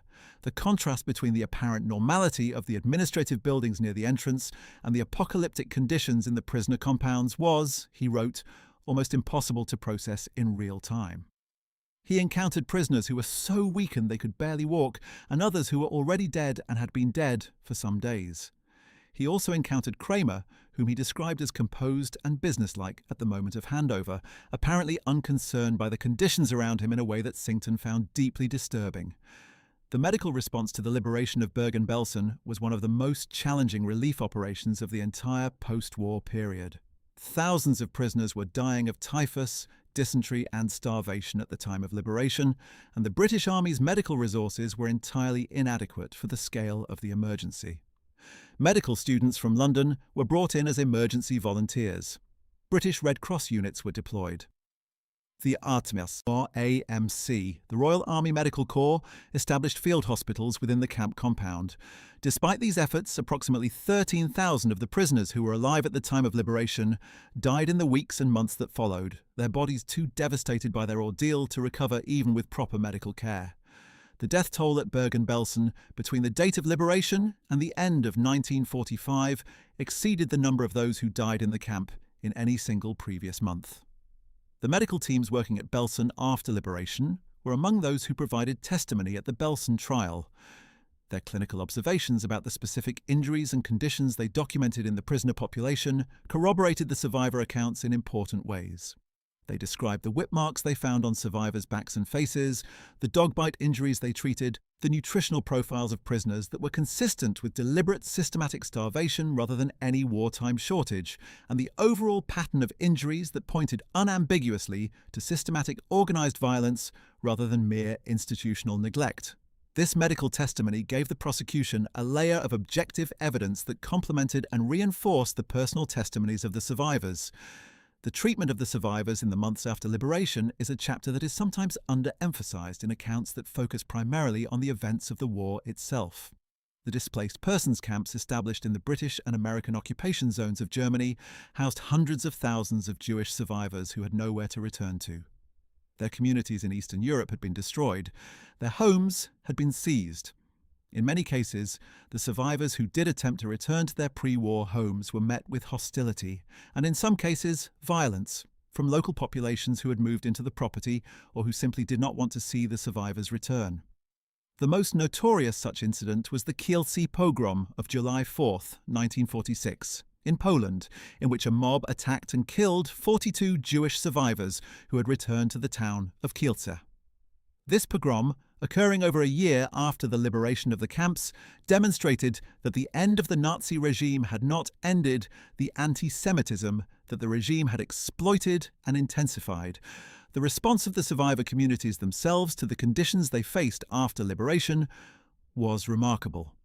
Within the displaced persons camps, survivors organized schools, newspapers, cultural events, rabbinical courts, and political organizations. They debated the future of Jewish life in Europe and the emerging question of a Jewish state in Palestine. Many of the displaced persons in the British zone eventually reached Palestine, some legally and some through the clandestine immigration network known as Aliyah Bet, which transported survivors in aging and overcrowded ships across the Mediterranean. The story of those voyages, and of the British attempts to intercept them and return survivors to camps in Cyprus, is one of the less glorious chapters in post-war British history, representing a direct collision between British imperial interests in Palestine and the desperate urgency of survivors who had nowhere else to go. The United Nations Special Committee on Palestine, established in 1947, visited the displaced persons camps as part of its investigation into the Palestine question, and the testimony of the survivors they interviewed contributed to the committee's recommendation that Palestine be partitioned into separate Jewish and Arab states. The United Nations General Assembly voted in favour of this recommendation on November 29, 1947, and the State of Israel was declared on May 14, 1948. Many of the survivors of Auschwitz-Birkenau and Bergen-Belsen, who had been living in displaced persons camps in Germany, made their way to the new state in its first years of existence, becoming part of the founding generation of Israeli society. The fate of the specific landscape of Auschwitz in the years immediately after the war is itself a complex story. The Soviet army, which had liberated the camp in January 1945, initially used some of the camp facilities for the detention of German prisoners of war and suspected collaborators, a use that has been controversial among historians because it meant that some of the physical evidence of the camp's original function was altered or damaged before systematic preservation could begin. The Polish government subsequently took responsibility for the site and established the State Museum at Auschwitz in 1947, with the former camp commandant's villa and the camp administrative buildings serving as the initial museum facilities. The museum was expanded over the following decades to incorporate the Birkenau site, and the archival collections grew to include an enormous body of documentation from the camp's operational records, much of which had survived the war. The preservation of the Auschwitz site has not been without controversy. Questions have arisen over the years about how the site should be presented to visitors, about the appropriate balance between the educational mission of a memorial site and the emotional and psychological impact of confronting the reality of what happened there, about how to present the site to visitors from different countries and cultural backgrounds who come to it with different prior knowledge and different relationships to its history. The most sensitive controversies have involved questions about the relative visibility of different victim groups, whether the Jewish victims of Auschwitz receive appropriate prominence in the memorial's presentation, given that they constituted the large majority of those murdered there, or whether the presentation sometimes obscures this fact in the interest of a more universalized narrative of Nazi victims that loses the specifically anti-Semitic character of the final solution. These debates, while they may seem removed from the specific story of Irma Grese, are part of the ongoing conversation about how to maintain historical memory in forms that are accurate, meaningful, and capable of doing the educational work that preservation of sites like Auschwitz is intended to accomplish. The academic study of female perpetrators in the Holocaust has developed significantly since the immediate post-war period, when the focus was primarily on male figures. Historians, including Wendy Lower, whose book Hitler's Furies: German Women in the Nazi Killing Fields, published in 2013, opened a comprehensive examination of the role of women in the implementation of the Holocaust across all its dimensions, not merely as camp guards but as secretaries, nurses, teachers, and wives and companions of senior Nazi officials, all of whom played roles in maintaining the system even when they did not directly participate in killing. Lower's argument is that the conventional image of German women as innocent bystanders to or victims of the Nazi regime is historically unsustainable, that women were integrated into the Nazi system at every level, and that a complete accounting of Holocaust perpetration requires acknowledging their presence and their agency. Grese's case features in Lower's analysis as one of the clearest documented examples of female perpetration, precisely because the evidence about her specific acts was so thoroughly documented at the Belsen trial. But Lower's broader argument is that Grese was not exceptional within the universe of female participants in the Nazi system. She was exceptional in the explicitness and intensity of her cruelty, and in the degree to which that cruelty was documented and prosecuted. She was not exceptional in having chosen to participate, or in having brought her own initiative and character to that participation in ways that went beyond the minimum required by her institutional role. This argument has implications for how we think about moral responsibility within authoritarian systems more broadly. The legal principle established at Nuremberg that individuals bear personal responsibility for their actions within criminal systems and cannot evade that responsibility by claiming to have been following orders was a radical and important development in international law, but the application of that principle to the actual universe of Holocaust perpetrators was always selective and partial. The Nuremberg principles could only be applied to those who were prosecuted, and prosecution depended on identification, capture, and the availability of evidence. The principle is correct, but its application was vastly incomplete. Claudette Bloch Kennedy, a French Jewish woman who had been deported to Auschwitz in 1942 and who survived the camps to become an important witness to Holocaust history in France, gave testimony about her experiences over many decades after the war, including testimony that addressed the specific reality of living under the authority of guards like Grese. She described the particular psychological impact of cruelty administered by women against women, the sense that the social categories that were supposed to guarantee some minimal solidarity between women had been entirely dissolved by the ideology and practice of the camps, that a woman could look at another woman and see only an object of contempt, or a target for violence. This dissolution of ordinary human solidarity, she argued, was one of the defining features of the camp experience and one of the most lasting psychological consequences for survivors. The knowledge that human beings, including human beings who shared the most basic categories of identity with you, were capable of treating you in the way that the SS guards had treated the prisoners. The young age at which Grese entered the SS guard system, 17, is a fact that her defenders have pointed to as a mitigating factor in assessing her responsibility. The argument is that she was essentially a child when the process of her moral corruption began, that the formative influence of the SS system had shaped her before she had fully developed the capacity for independent moral judgment. This argument has some psychological plausibility, in the same way that arguments about the corrupting influence of early childhood environments on later criminal behavior have psychological plausibility, but it is not an argument that the historical or legal record has accepted as a basis for significantly diminishing responsibility, for several reasons. First, many people entered similar systems at similar ages and did not commit comparable crimes. Second, Grese's conduct was not that of someone simply following the minimum requirements of her role.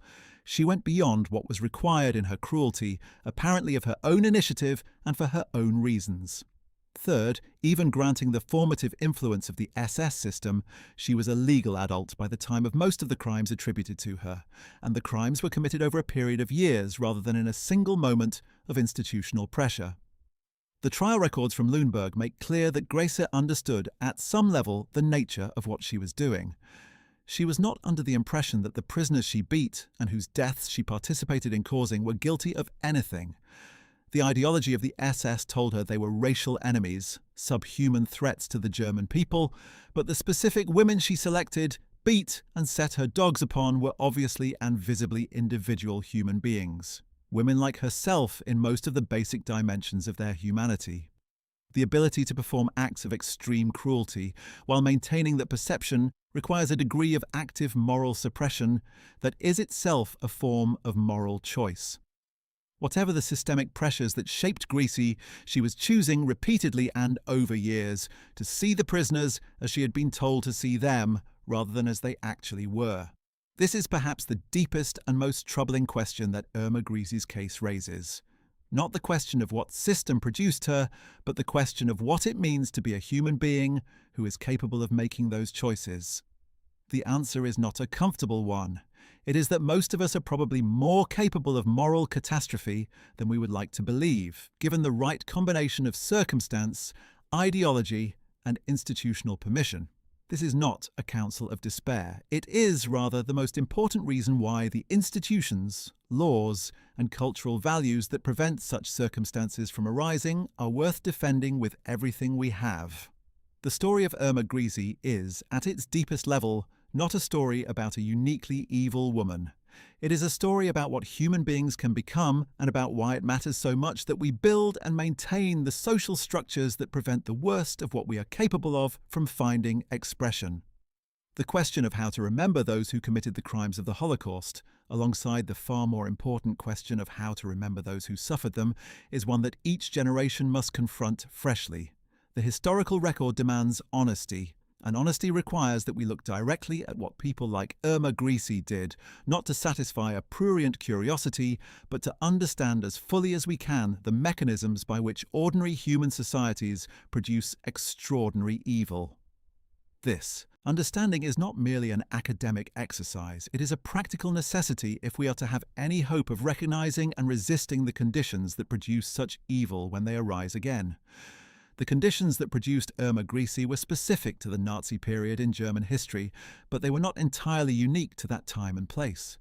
The combination of ideological dehumanization of a target group, the recruitment of young people into systems that normalize violence, the reward of cruelty, and the punishment of compassion within institutional hierarchies, the gradual normalization of extreme behavior through incremental escalation. These are patterns that appear in other historical contexts, in other countries, in other systems of organized oppression. The Holocaust was unprecedented in its scale and in the specific ideological framework that drove it, but its mechanisms have analogues, and the study of those mechanisms is among the most practically useful forms of historical inquiry available to us. The survivors of Auschwitz-Birkenau, who lived long enough to see the post-war world, carried the experience of the camps with them for the rest of their lives. Some wrote about it in memoirs and testimonies that have become essential texts for anyone seeking to understand what the Holocaust actually meant for those who endured it. Primo Levi, the Italian Jewish chemist who was deported to Auschwitz in February 1944 and survived to write several of the most important accounts of the camp experience, including Survival in Auschwitz and The Drowned and the Saved, wrote with a characteristic combination of analytical clarity and human empathy about both the experience of the victims and the mechanisms of the perpetrators.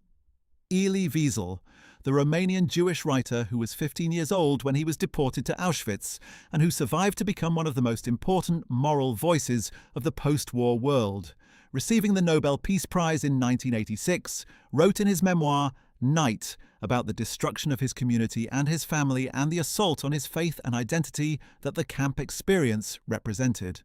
These works, and the many others produced by survivors of the camps, constitute the most important testimony we have to what happened in places like Auschwitz-Birkenau, and they should be read alongside the historical accounts of perpetrators like Hirsch's autobiography as a reminder of what the bureaucratic and operational language of the perpetrators actually meant in human terms. Dr. Gisela Perl, the Hungarian Jewish gynecologist who testified at the Belsen trial and who had been forced to practice medicine in Auschwitz without equipment or supplies, wrote a memoir published in 1948 titled I Was a Doctor in Auschwitz.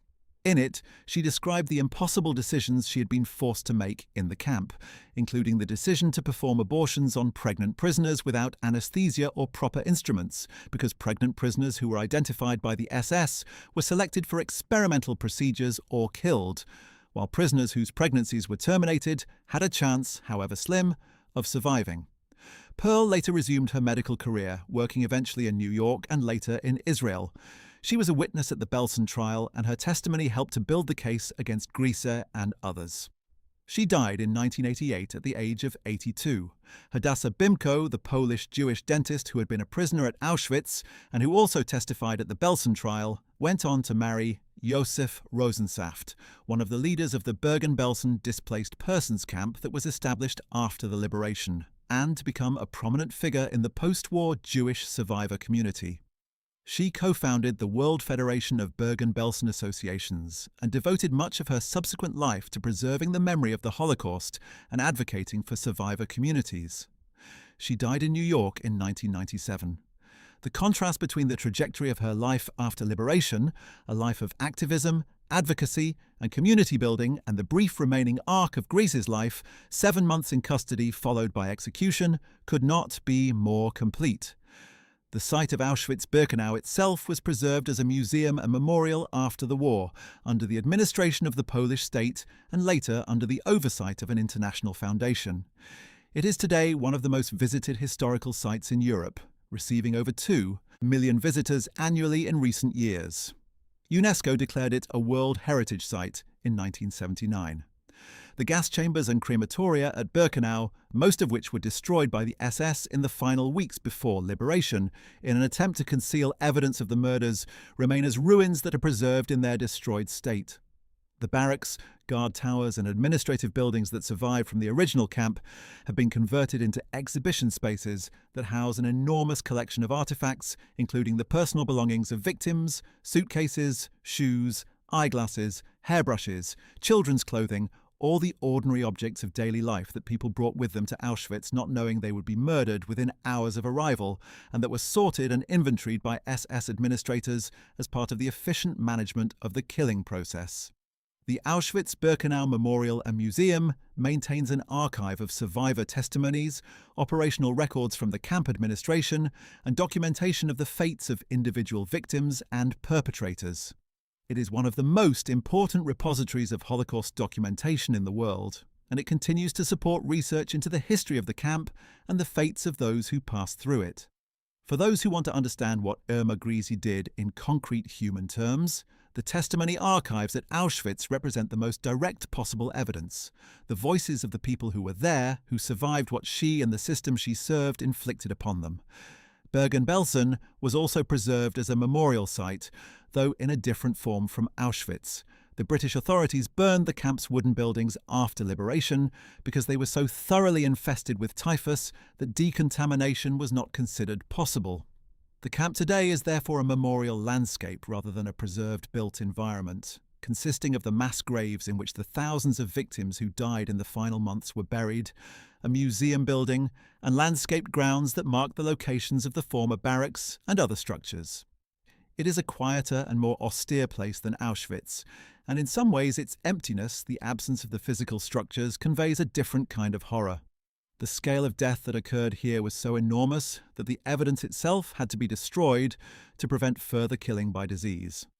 The British soldiers who liberated Bergen-Belsen in April 1945 were profoundly affected by what they found.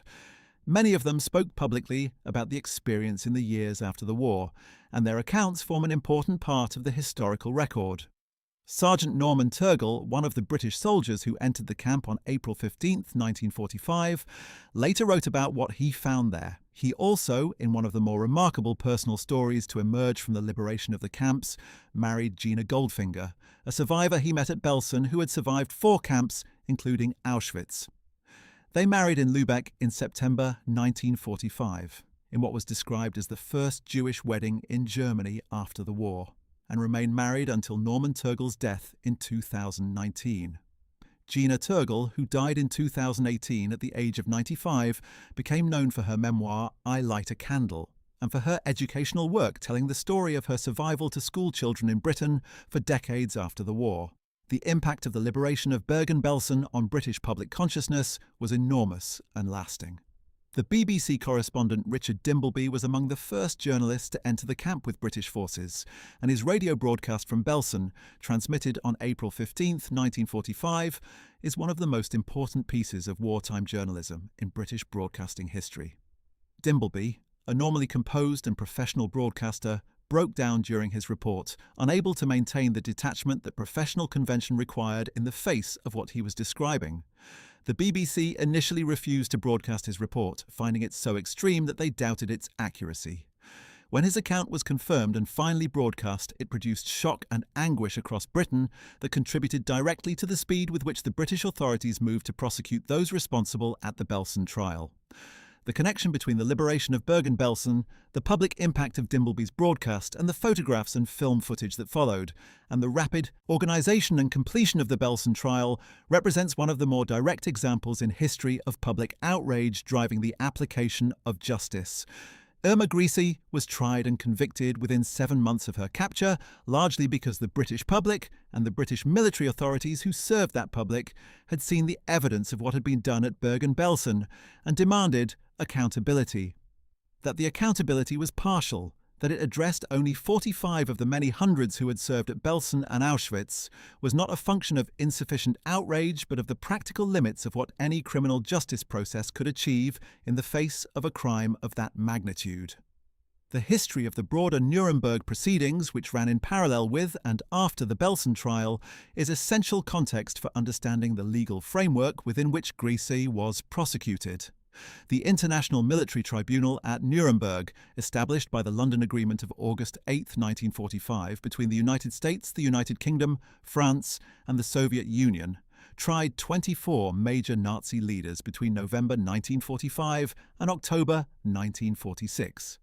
Among those convicted and sentenced to death were Hermann Göring, the second most powerful figure in the Nazi hierarchy after Hitler, who committed suicide by swallowing cyanide the night before his scheduled execution, Joachim von Ribbentrop, the Nazi foreign minister, Wilhelm Keitel, the chief of the High Command of the Wehrmacht, Alfred Jodl, the chief of operations of the Wehrmacht, Ernst Kaltenbrunner, who had taken over leadership of the SS security apparatus after Heydrich's assassination, Alfred Rosenberg, the chief ideologist of the Nazi Party, Hans Frank, the Governor-General of occupied Poland, Wilhelm Frick, the Reich Minister of the Interior, Julius Streicher, the publisher of the virulently anti-Semitic newspaper Der Stürmer, Fritz Sauckel, who organised the forced labour programme, and Arthur Seyss-Inquart, the Reich Commissioner for the Netherlands. All of these men were hanged at Nuremberg prison on October 16, 1946. Hermann Göring deserves particular attention because of the degree to which his case illustrates both the reach and the limits of post-war justice. Göring was, after Hitler, the most powerful figure in the Third Reich for most of the Nazi period. He had established the Gestapo, commanded the Luftwaffe, organised the economic plunder of occupied territories, and been deeply involved in the early stages of anti-Jewish policy. He was a flamboyant and charismatic figure who proved to be the most effective defendant at Nuremberg, presenting himself with considerable skill and sometimes outmanoeuvring the prosecution in cross-examination. He was convicted on all 4 counts against him, including crimes against peace, war crimes, and crimes against humanity, and sentenced to death. The sentence was never carried out. On the evening of October 15, 1946, the night before his scheduled execution, Göring managed to swallow a cyanide capsule and died in his cell. How the capsule reached him remains a matter of historical controversy. Some investigators believed it was passed to him by a sympathetic American guard. Others have suggested it was concealed in personal effects that inadequate searches had missed. The result, whatever its cause, was that the most prominent surviving member of the Nazi leadership died by his own hand, rather than at the hands of the executioner, denying the legal proceedings the finality that a public execution would have represented. Albert Speer, Hitler's architect and later his armaments minister, was tried at Nuremberg and convicted of war crimes and crimes against humanity, receiving a 20-year sentence. He served his full sentence at Spandau prison in Berlin and was released in 1966. He subsequently built a successful career as a memoirist and public figure, presenting himself in his books and interviews as the Nazi who had not known about the Holocaust, the technocrat who had been too absorbed in his professional work to understand what the regime he served was doing. This self-presentation was largely accepted in the immediate post-war decades, but was comprehensively demolished by subsequent historical research, which demonstrated that Speer had in fact been fully informed about the systematic murder of the Jews and had benefited directly from the forced labour drawn from the concentration camps. He died in London on September 1st, 1981, at the age of 76, having never fully acknowledged the extent of his involvement in the crimes of the regime he had served. Karl Dönitz, the Grand Admiral who commanded Germany's submarine fleet and who succeeded Hitler as head of state for the final weeks of the Nazi regime, was tried at Nuremberg and convicted of war crimes and crimes against peace. He received a 10-year sentence, the lightest imposed on any of the senior Nuremberg defendants who were convicted. He served his full sentence at Spandau prison and was released in 1956. He subsequently lived quietly in West Germany, publishing his memoirs and receiving visits from former naval officers who regarded him with considerable esteem. He died on December 24, 1980 in Aumühle, near Hamburg, at the age of 89, the last surviving Nuremberg defendant. The relatively light sentence he received, and the comfortable old age he enjoyed, sits in awkward contrast to the gravity of the charges on which he was convicted, though his supporters argued throughout his life that his prosecution had been politically motivated and that his conduct of submarine warfare had been consistent with the laws of war as he understood them. Rudolf Hess, who had been Hitler's deputy until his dramatic solo flight to Scotland in May 1941 in what appears to have been a private peace mission, was tried at Nuremberg and convicted of crimes against peace and conspiracy to commit crimes against peace, though he was acquitted of the war crimes and crimes against humanity charges on the grounds that his involvement in the implementation of the Holocaust could not be adequately documented for the period after his flight to Britain in 1941. He received a life sentence and was imprisoned at Spandau Prison in Berlin, where he remained for the rest of his life as the prison's most famous and eventually its sole remaining inmate. The Soviet Union repeatedly blocked proposals to release him on humanitarian grounds over the decades that followed. He died on August 17, 1987, in Spandau, officially from suicide by hanging at the age of 93. The Spandau prison was demolished immediately after his death to prevent it from becoming a place of neo-Nazi pilgrimage. The question of how the German population as a whole, as distinct from the specific individuals tried and convicted, came to terms with the Nazi period and the Holocaust is enormously complex and has occupied German historians, psychologists, and political scientists for decades. The initial post-war West German response was characterized largely by silence, by a cultural and political desire to focus on reconstruction and to avoid the painful reckoning with what had been done. The early Federal Republic, under Konrad Adenauer, pursued a policy of restitution to Israel and to Jewish survivors, establishing in 1952 the Luxembourg Agreement, under which West Germany agreed to pay 3 billion Deutschmarks to Israel and 450 million Deutschmarks to Jewish survivor organizations, a policy that was enormously controversial within Germany at the time but that has since been recognized as a foundational act of moral and political responsibility.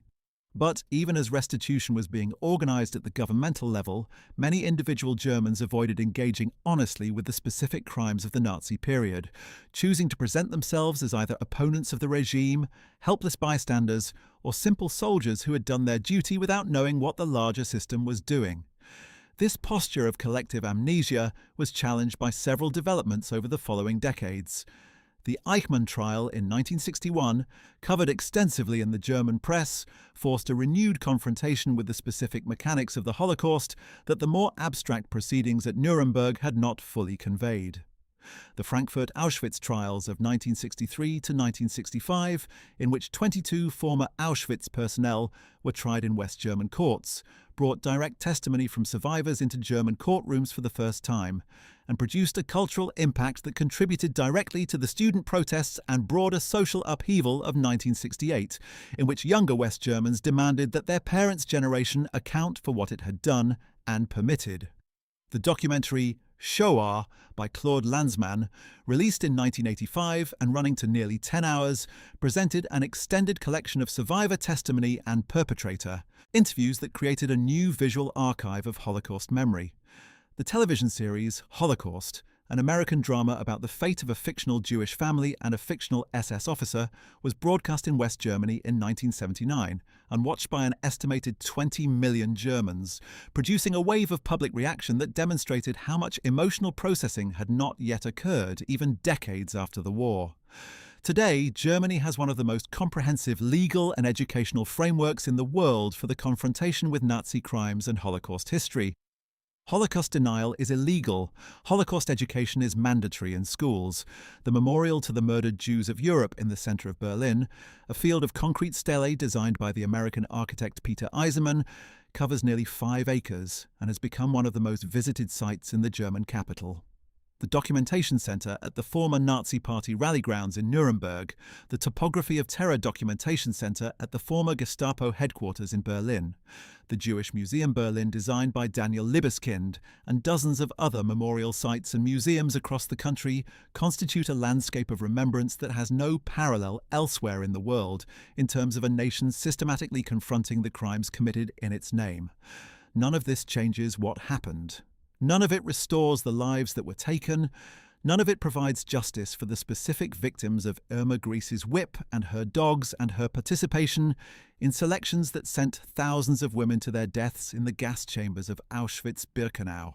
But the ongoing work of documentation, education and memorialization represents the most serious and sustained effort any nation has made to reckon with the darkest chapter of its history, and it reflects a genuine understanding developed over decades of painful public engagement that forgetting is not an option. The story of Irma Grese ends on December 13, 1945, on the gallows at Hamelin prison. She was 22 years old. She had been a farm girl from Mecklenburg who wanted to be a nurse and ended up becoming one of the most feared figures in the history of the Holocaust. She had exercised total power over thousands of helpless human beings and had chosen to use that power in the most destructive ways available to her. She had been tried fairly, convicted on the basis of overwhelming evidence, and executed in accordance with the verdict of the court. She had not expressed remorse. She had not acknowledged the specific harm she had caused to specific people. She had offered only the single word, Schnell, as her final communication with the world, a word that in its brevity and its impatience contained perhaps the truest expression of her character.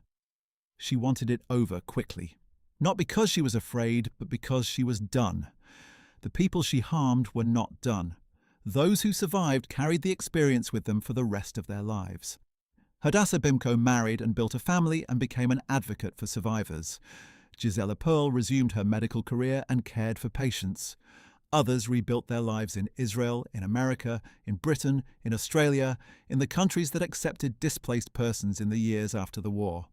They carried in their bodies, their memories, and their nightmares the specific evidence of what Irma Grese had done, and many of them carried it until the very end of their own long lives. The youngest of the adult survivors of Auschwitz, who were liberated in January 1945, were in their 90s by the time of this writing, and their generation, the generation of direct witnesses, is passing now, one by one. What remains when the last witness is gone is the documentary record. The trial transcripts, the medical reports, the photographs, the films, the testimony archives, the memoirs.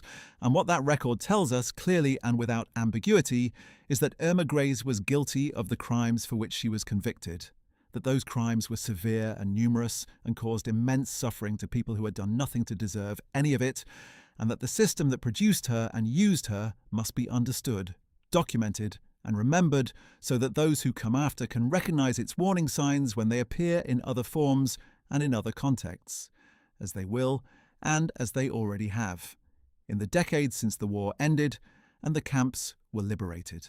The horror of Irma Grese does not lie primarily in what she was as an individual, though what she was as an individual was deeply disturbing.